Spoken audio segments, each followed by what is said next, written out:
Hello दोस्तों, welcome back to my channel. और आज मैं जिस मूवी को एक्सप्लेन करने वाली हूँ उसका नाम है मॉर्गन किलर डॉल। ये मूवी हाल ही में रिलीज हुई है और अगर हम इसकी रेटिंग्स की बात करें तो इसकी IMDb rating 4.3 stars out of 10 है।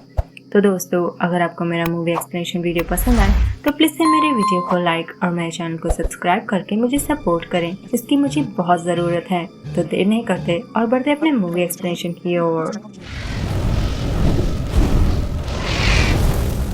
तो इस मूवी की शुरुआत में हम एक लड़की को देख पाते हैं जिसका नाम डॉर्सी था, जो काफी डरी सहमी सी अपने क्लोजेट में छुपकर बैठी हुई थी अपने डॉल के साथ में, जिससे वो बातें भी कर रही होती है और उससे हेल्प भी मांग रही थी क्योंकि उसके पियक्कड़ और अग्रेसिव डैड काफी ज्यादा गुस्से में थे और उसे ही ढूंढ रहे होते हैं क्योंकि उसने अपने घर को नीट एंड क्लीन नहीं रखा था। दरअसल डॉर्सी की मॉम अब इस दुनिया में नहीं है और डॉर्सी को स्कूल भी जाना होता था, तो उसे इतना समय नहीं मिलता था ये सब कुछ करने के लिए। लेकिन उसके डैड उसकी कोई भी बात नहीं सुनते क्योंकि वो हर वक्त देखा करते थे कि डॉर्सी हमेशा अपने डॉल के साथ में टाइम स्पेंड किया करती थी। इसलिए उसके डैड चिढ़ के मारे उसके डॉल की ही चिथड़े उड़ाने लगते हैं और जब वो डॉर्सी के रोकने पर नहीं मानते तो डॉर्सी एग्रेसिवली उन्हें एक सीजर से स्टैब करके उसी वक्त मार डालती है, जिसका उसे कोई अफसोस भी नहीं होता।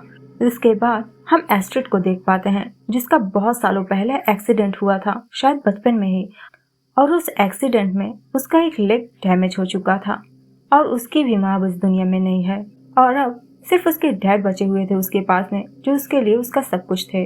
और अपने डैड के ऑफिस जाने के बाद जब एस्ट्रिड कॉलेज जाने के लिए निकलती है तो उसे रास्ते में उसकी पड़ोसन डॉर्सी मिल जाती है, जिसे हमने मूवी के स्टार्टिंग में देखा हुआ था। वो उसे स्टॉक कर रही होती है और वो तो आज एस्ट्रिड चल कर जा रही थी, वरना इन दोनों की मुलाकात जल्दी कभी भी नहीं होती। हालांकि ये दोनों बचपन में पक्की मित्र थी और एस्ट्रिड डॉर्सी को एज अ फ्रेंड काफी ज्यादा पसंद भी किया करती थी। ये दोनों पहले साथ में खेला करते थे अपने डॉल्स के साथ में, लेकिन अब डॉर्सी बिल्कुल डिफरेंट दिखा करती थी, जिसे दुनिया की नजर में अगली कहा जाता है। इसलिए शायद उसने एस्ट्रिड से दूरियां बरत ली क्योंकि एस्ट्रिड के फ्रेंड्स उसे बिल्कुल भी पसंद नहीं किया करते थे, उसका मजाक बनाया करते थे। और उस दिन भी एस्ट्रिड के फ्रेंड्स उसे लेने आ जाते हैं, जो डॉर्सी को देखते ही मुंह टेढ़ा मेढ़ा करने लगते हैं। और उसका नाम था फियोना और दूसरी वाली का नाम था कायो और उसके साथ उसका बॉयफ्रेंड चार्ली भी उसके साथ में था। और एस्ट्रिड के बॉयफ्रेंड का नाम था फ्रेड, जो एस्ट्रिड को फोर्स करने लगता है उनके साथ चलने के लिए और डॉर्सी तब मजबूरन एस्ट्रिड को उनके साथ में भेज देती है और खुद नहीं जाती क्योंकि उसे पता था ये लोग उसका मजाक उड़ाएंगे। और स्कूल खत्म होने के बाद उसका अपॉइंटमेंट डॉक्टर ओलिविया के साथ में था, जो कि एक साइकियाट्रिस्ट है और वही डॉर्सी का थेरेपी किया करती थी क्योंकि उसकी लाइफ काफी ज्यादा हार्श थी। वो डिप्रेशन और एंजाइटी का भी शिकार बन चुकी थी। लेकिन उस दिन वो डॉक्टर ओलिविया के सामने टोटली डिफरेंट बिहेव कर रही होती है, जैसे वो काफी ज्यादा खुश हो। और वो तब उसे बताने लगती है कि उसके डैड ने पीना छोड़ दिया है और उन्होंने एक रिहेबिलिटेशन सेंटर को ज्वाइन कर लिया है, लेकिन किस जगह पर ये वो उन्हें नहीं बताती। खुश वो इसलिए थी क्योंकि वो आज जा रही थी एस्ट्रिड के घर उससे मिलने के लिए और आज वो उससे अपनी दिल की बात खुलकर बताने वाली थी कि वो उससे प्यार करती है, जबकि एस्ट्रिड का ऑलरेडी एक बॉयफ्रेंड था, जो बात उसे भी पता थी। इसलिए डॉक्टर ओलिविया उसके लिए चिंतित हो रही थी। वो डॉर्सी से पूछ पड़ती है कि मान लो अगर एस्ट्रिड ने तुम्हारा प्रपोजल एक्सेप्ट न किया तो तुम क्या करोगे। तब डॉर्सी कहती है कि हो सकता है कि वो पागल भी हो जाए, लेकिन उसके बाद भी उसने कुछ सोच रखा है। लेकिन क्या सोच रखा है ये वो उनसे नहीं शेयर करती। एस्ट्रिड का बर्थडे करीब था तो उसके सारे ही फ्रेंड्स उसके घर पर मस्ती करने के लिए आए हुए होते हैं और फियोना के जरिए वापस से डॉर्सी का टॉपिक खुल जाता है। तो एस्ट्रिड डॉर्सी के साइड लेते हुए कहती है कि डॉर्सी उसके सबसे ओल्डेस्ट फ्रेंड है, जो सुन कायो को जेलसी होने लगती है क्योंकि वो खुद को एस्ट्रिड की ओल्डेस्ट फ्रेंड माना करती थी। और सब तब बनाना के साथ में मस्ती करने लगते हैं और टॉपिक कहीं खो जाता है। और यहाँ दूसरी ओर डॉर्सी अपने दांतों को पॉलिश करके तैयार हो रही होती है ताकि उसके गंदे दांत एस्ट्रिड को नजर न आए। और उसने एस्ट्रिड के लिए एक प्रेजेंट भी तैयार कर रखा था, जो कि एक डॉल थी, जो एक बड़ी सी वुडू डॉल दिख रही थी। डॉर्सी तब उस डॉल से कहने लगती है कि अब से तुम एस्ट्रिड का ख्याल रखना, जिसके बाद डॉर्सी पहुंच जाते हैं अपने गिफ्ट के साथ में एस्ट्रिड के घर पर। और उसे तब लगा था कि वो और एस्ट्रिड अकेले रहेंगे, लेकिन उसके दोस्त तो पहले से ही वहाँ पर मौजूद थे। और तब उसे देखते ही फियोना को बदबू आने लगती है और एस्ट्रिड जैसे ही डॉर्सी के लिए ड्रिंक्स लाने के लिए जाते हैं, उसके फ्रेंड डॉर्सी को अकेला पाकर उसका मजाक उड़ाने लगते हैं कि वो एक स्टेरियोफॉर्म गर्ल है, जिसे आप समझ सकते हैं कि हो सकता है कि इंसान को थर्मोकॉल फोबिया हो या फिर वो थर्मोकॉल खाता हो। और डैर्सी को तब ये बात सुनकर एम्बेरसमेंट फील होती है, तो वो वहाँ से तुरंत ही निकल लेती है, जिससे एस्ट्रिड को अपने दोस्तों पर गुस्सा आ जाता है। लेकिन वो उनकी बातों में उलझ कर रह जाती है और डैर्सी का पीछा नहीं करती, क्योंकि ये लोग डैर्सी का लाया हुआ वो गिफ्ट देखना चाहते थे। जब प्रेजेंट खुलता है तो सबके होश ही उड़ जाते हैं, क्योंकि उन्हें वो डॉल काफी ज्यादा डिस्टर्बिंग लग रही होती है। लेकिन एस्ट्रिड को ये कूल सा लगता है, क्योंकि बचपन में वो डैर्सी के साथ में ऐसे ही डॉल्स के साथ में खेला करती थी और यहाँ तक तो सब कुछ ठीक ठाक था। और असली एम्बेरसमेंट तो एस्ट्रिड को तब फेस करनी पड़ती है जब फ्रेड डैर्सी का लव लेटर पढ़कर सुनाता है, जिसमें डैर्सी ने एस्ट्रिड के लिए अपना प्यार जाहिर किया होता है। सबको इसकी तो उम्मीद बिल्कुल भी नहीं थी, यहाँ तक कि एस्ट्रिड को भी नहीं। लेकिन वो डैर्सी के जज्बातों की कदर करती थी, वो उसे दुख नहीं पहुँचाना चाहती थी, इसलिए सबके सामने उसे नीचे नहीं दिखाती और कुछ भी नहीं बोलती। और यहाँ डैर्सी सपने सजा रही होती है कि एस्ट्रिड जरूर आएगी और उसके प्यार को एक्सेप्ट कर लेगी। लेकिन तभी एक कॉल आता है जो फ्रेड का था। वो डैर्सी से कहता है कि एस्ट्रिड उससे प्यार करती है, वो उसकी हो गई, जो कि बिल्कुल झूठ था। वो उसका मजाक उड़ा रहा होता है और हम देख पाते हैं कि वो उस वक्त फियोना के साथ में बैठा हुआ था कार में और ये दोनों मिलकर एस्ट्रिड को चीट कर रहे होते हैं। फ्रेड तब डैर्सी से कहता है कि एस्ट्रिड उसे हेट करती है, जिससे डैर्सी को बहुत ज्यादा गुस्सा आ जाता है। सीन शिफ्ट होता है और हम एस्ट्रिड और उसके डैड को देख पाते हैं। यहाँ एस्ट्रिड अपने फादर से डैर्सी के बारे में कुछ बताने जा रही होती है। तभी उसके डैड कहने लगते हैं कि बहुत पहले वो और डैर्सी के मॉम फ्रेंड्स हुआ करते थे और वो कहने लगते हैं कि उसकी मॉम के साथ में बहुत बुरा हुआ, जो वारदात वो उससे शेयर नहीं करना चाहते थे। तब एस्ट्रिड अपने डैड को वो प्रेजेंट दिखाती है जो डैर्सी ने उसे दिया था और उन्हें भी वो चीज थोड़ी सी क्रीपी लगती है। और उसी वक्त डैर्सी उनके दरवाजे पर दस्तक देती है, गैसोलीन में भीगी हुई, और वो एस्ट्रिड से आखिरी बात पूछने के लिए आई थी कि क्या वो उसे प्यार करेगी या नहीं। एस्ट्रिड सब समझ ही नहीं पाती कि वो जवाब क्या दे। वो कहने लगती है कि वो उसकी फीलिंग्स की कदर करती है, लेकिन क्या वो सिर्फ दोस्त बनकर रह सकते हैं। और ये बात डैर्सी नहीं सुनना चाहती थी। वो तब एस्ट्रिड से बताने लगती है कि फ्रेड ने सच ही कहा था कि वो उसे हेट करती है। जो बात सुन एस्ट्रिड शॉक रह जाती है। उसने फ्रेड से ही उम्मीद नहीं करी थी कि वो डैर्सी के फीलिंग्स को हर्ट करेगा। तब डैर्सी के हाथ में लाइटर देख एस्ट्रिड समझ जाती है कि डैर्सी सुसाइड करने वाली है। वो उसे रोकने की कोशिश तो करती है, लेकिन डैर्सी कुछ ही सेकंड्स में गायब हो जाती है सड़क से। और तब एस्ट्रिड और उसके डैड उसे ढूंढते हुए कार से निकल पड़ते हैं। तब उन्हें सड़क पर कोई इंसान जलता हुआ नजर आता है, जो एस्ट्रिड समझ जाती है कि ये जरूर डैर्सी ही थी। उसका दिल एकदम से ही दुखी हो जाता है कि उसकी वजह से डैर्सी ने अपने साथ में ये सब कुछ कर लिया। और एस्ट्रिड दूसरे दिन उसकी फ्यूनरल पर फ्रेड से पूछ पड़ती है कि क्या उसने डैर्सी को कॉल किया था, तो वो साफ ही झूठ बोल जाती है कि बिल्कुल भी नहीं, वो ऐसा कभी नहीं करेगा। और वहाँ फ्यूनरल पर हम डॉक्टर ओलिविया और डिटेक्टिव मिल्स को भी देख पाते हैं, जो डैर्सी का केस हैंडल कर रहा था। और वो डॉक्टर ओलिविया से पूछताछ करने के लिए उसे अपना कार्ड देकर चला जाता है। और उसी रात जब एस्ट्रिड सो रही होती है, हम डॉर्सी के उस डॉल को अपने आप में मूव होते हुए देख पाते हैं, जो कि काफी ज्यादा क्रीपी था। और दूसरी सुबह एस्ट्रिड के घर पर उसकी मेड आ जाती है और उसे सरप्राइज कर देती है, जिसे शायद एस्ट्रिड उतना पसंद नहीं किया करती थी, इसलिए वो घर में नहीं रहना चाहती थी और चली जाती है अकेले ही घूमने। और फिर हम डिटेक्टिव मिल्स को डॉक्टर ओलिविया के साथ में देख पाते हैं और डॉक्टर ओलिविया तब डिटेक्टिव के हर सवाल का जवाब डैर्सी की डिग्निटी को प्रोटेक्ट करते हुए दे रही होती है। दरअसल डैर्सी की मॉम और डॉक्टर ओलिविया फ्रेंड्स थे, साथ में पढ़ाई लिखाई की थी उन्होंने। और डैर्सी की मॉम का नाम था मॉर्गन, और शायद डैर्सी ने जो डॉल एस्ट्रिड को दिया है उसका नाम भी मॉर्गन ही था। और डैर्सी की मॉम ने सुसाइड किया हुआ था, जो शायद डैर्सी ने अपने आंखों से देखा था। और इस ट्रॉमा ने तब डिप्रेशन का रूप ले लिया, जिस वजह से उसने 2 बार सुसाइड करने की भी कोशिश करी और ये पब्लिक रिकॉर्ड में था।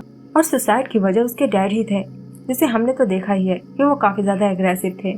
और इस वक्त वो डिटेक्टिव घुमा फिराकर उन्हीं के बारे में पूछताछ करने आया था, क्योंकि वो कहीं भी नजर नहीं आ रहे थे और न ही वो डॉर्सी के फ्यूनरल में कहीं नजर आए। लेकिन उन्हें ओलिविया के जरिए कोई इन्फॉर्मेशन नहीं मिलता, तो उन्हें वैसे ही जाना पड़ता है। और यहाँ फ्रेड एस्ट्रिड के साथ में फ्लर्ट करना चाहता था, पर वो बेचारी तो ग्रीफ में थी और वो फ्रेड को तब जाने के लिए बोल देती है।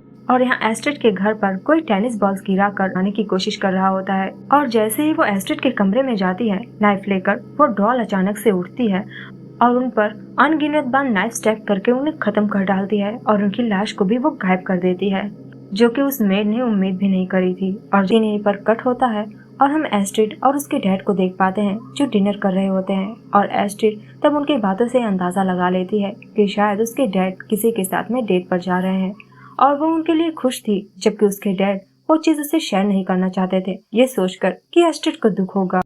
और तभी उसकी फ्रेंड्स फियोना और कायो उसे अकम्पनी करने के लिए आ जाते हैं, जो उसे थोड़ा सहारा देते हैं कि वो बेवजह डार्सी की मौत का इल्जाम खुद पर ना ले, वरना वो डिप्रेशन में चली जाएगी। और दूसरे दिन जब एस्ट्रिड अकेले ही घूमने गई थी, उसकी मुलाकात डॉक्टर ओलिविया से हो जाती है और दोनों में तब थोड़ी जान पहचान हो जाती है। डॉक्टर ओलिविया तब उसकी मदद करने के लिए उसे अपनी क्लिनिक पर बुलाती है।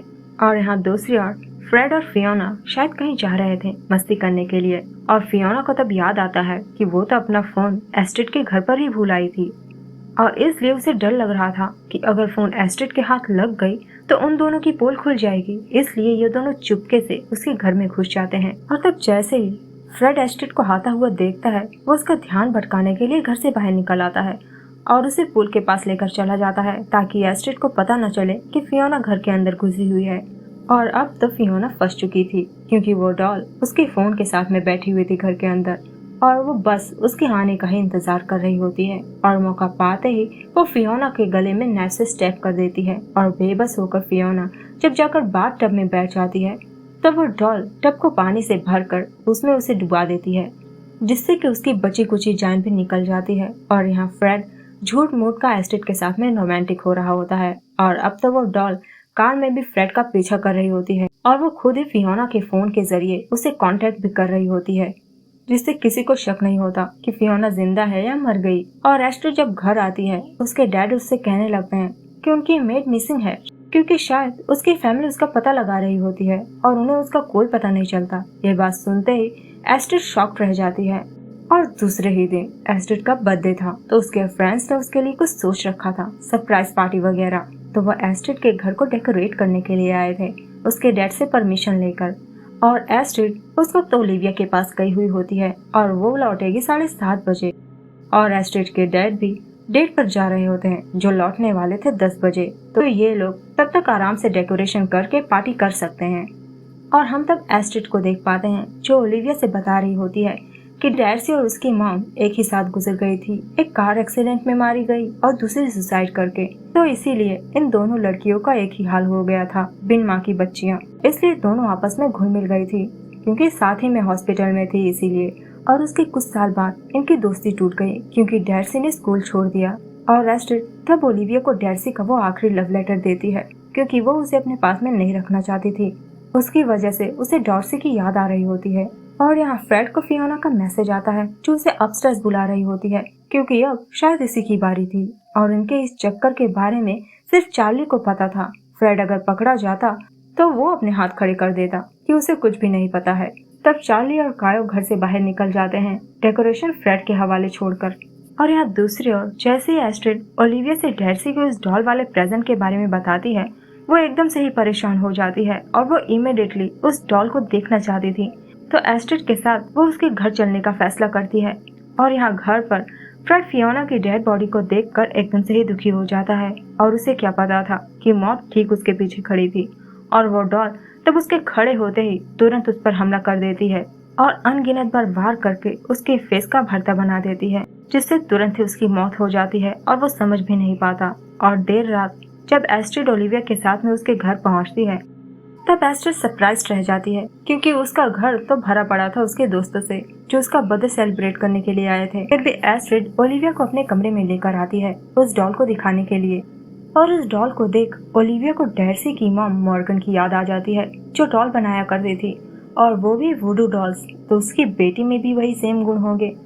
और ओलिविया को ये डर था कि कहीं ये सचमुच की वुडू डॉल तो नहीं जिससे टेरिबल चीजें की जाती हैं, और कहीं एस्ट्रिड के लिए कोई खतरा तो नहीं।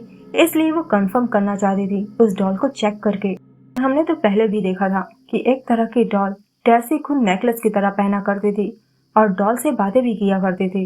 ओलिविया तब एस्ट्रिड की खुशी के लिए उसे नीचे पार्टी एंजॉय करने के लिए भेज देती है ताकि उसका मूड थोड़ा फ्रेश हो जाए, और खुद अकेले ही उस डॉल को चेक करने लगती है। और उसका शक तो बिल्कुल ठीक ही निकला। उस डॉल को बनाने में इंसानी बाल और दांत वगैरह का इस्तेमाल किया गया था और अंदर उसे ब्रेसलेट वगैरह भी मिलती हैं। और वो तब तुरंत ही इसके बारे में डिटेक्टिव मिल्स को इन्फॉर्म कर देती है और नीचे जाकर एस्ट्रिड को भी इन्फॉर्म कर देती है, लेकिन उसके लौट कर आने तक वो डॉल कमरे से गायब हो गई थी और तुरंत ही वो डॉल पता नहीं कहां से आकर एक हैमर से ओलिविया के ऊपर वार करके उसे कमरे के अंदर घसीट ले जाती है। और एस्ट्रिड जब उनके पीछे कमरे तक पहुंचती है, ओलिविया उसे इमरजेंसी नंबर पर कॉल करने के लिए बोल रही होती है, लेकिन तब तक वो डॉल फिर से हाजिर हो जाती है, क्योंकि ये तो कोई डॉल थी ही नहीं, ये तो खुद डॉर्सी थी जो डॉल बनकर सबका मर्डर कर रही होती है। जो जानकर ओलिविया और एस्ट्रिड दोनों ही शॉक रह जाती हैं कि अगर ये जिंदा है तो आग में जलकर कौन मरा था। तो वो खुद ही रिवील करने लगती है कि वो तो उसके डैड थे, उन्हें मारकर उसने अपनी मॉम को जस्टिस दिलाया, क्योंकि उसके मॉम ने सुसाइड नहीं करी थी। उसके डैड ने उन्हें मारकर सबूत मिटाने के लिए उन्हें जला दिया होता है और ये असलियत में एक मर्डर केस था।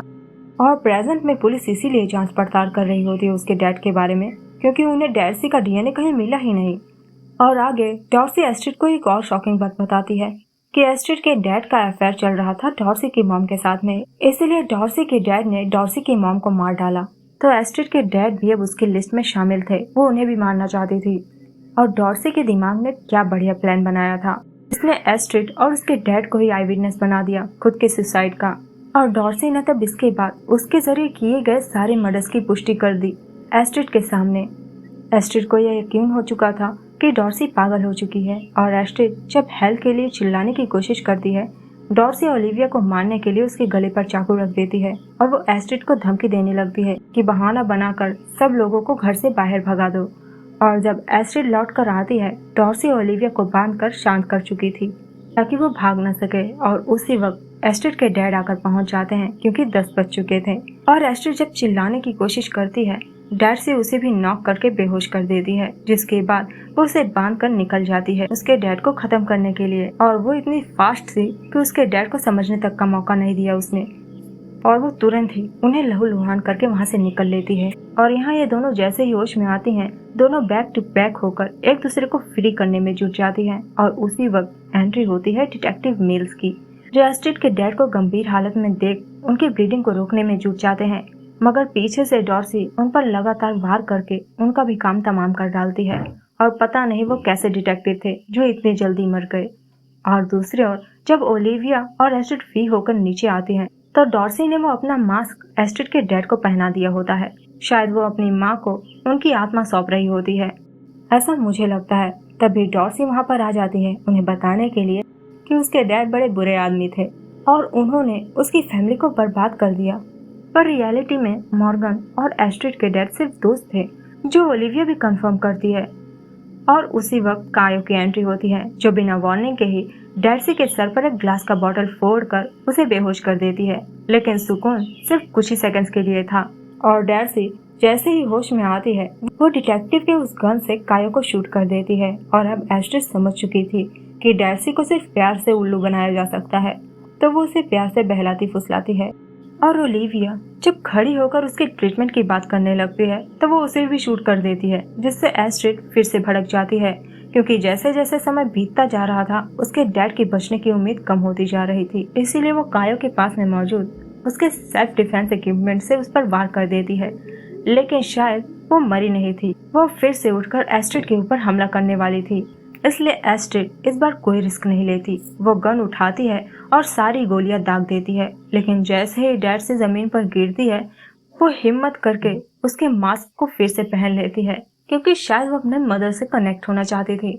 सीन कट होता है और हम ओलिविया के जरिए ये जान पाते हैं कि कायो भी ठीक है और एस्ट्रिड के डैड भी अब खतरे से बाहर है। और ओलिविया तो ठीक है ही, ये तो हम देख ही सकते हैं, क्योंकि डॉर्सी कोई निशानेबाज तो थे नहीं, सबके हाथ पर गोलियां लगी हुई थी। और डॉर्सी का वो वुडू डॉल अब पुलिस के हिरासत में चला जाएगा एविडेंस के तौर पर, जो बाद में पक्का है कि दोबारा एस्ट्रिड के घर जरूर लौट कर आएगा, क्योंकि डॉर्सी ने उसे ऑर्डर किया था एस्ट्रिड का ख्याल रखने के लिए।